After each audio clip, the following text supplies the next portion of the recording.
चंदन करहो।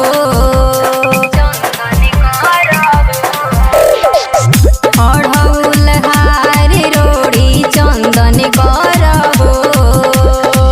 शेरावाली अइली अभिनंदन करहो। ए सखी हो शेरावाली अइली अभिनंदन करहो।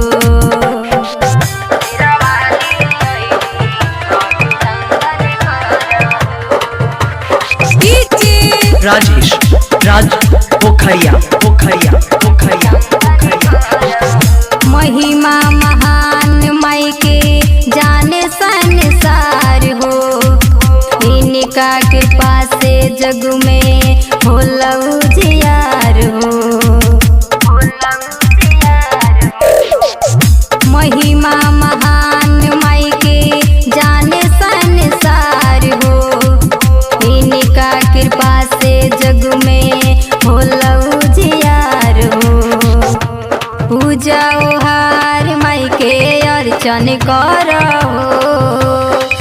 शेरावाली अइली अभिनंदन करहो।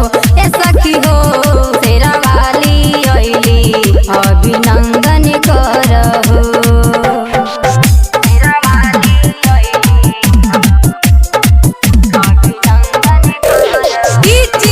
राजेश राज पोखरिया पोखरिया पोखरिया पोखरिया।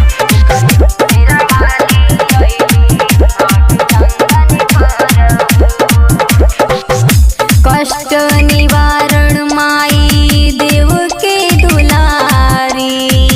दर्शन लखाड़ा बाड़े धर्मेंद्र पुजारी। कष्ट निवारण माई देव के दुलारी। दर्शन लखाड़ा बाड़े धर्मेंद्र पुजारी। शर्मिला राज माई के बंदन करहो। शेरावाली अइली अभिनंदन करहो। ए सखी हो शेरावाली अइली अभिनंदन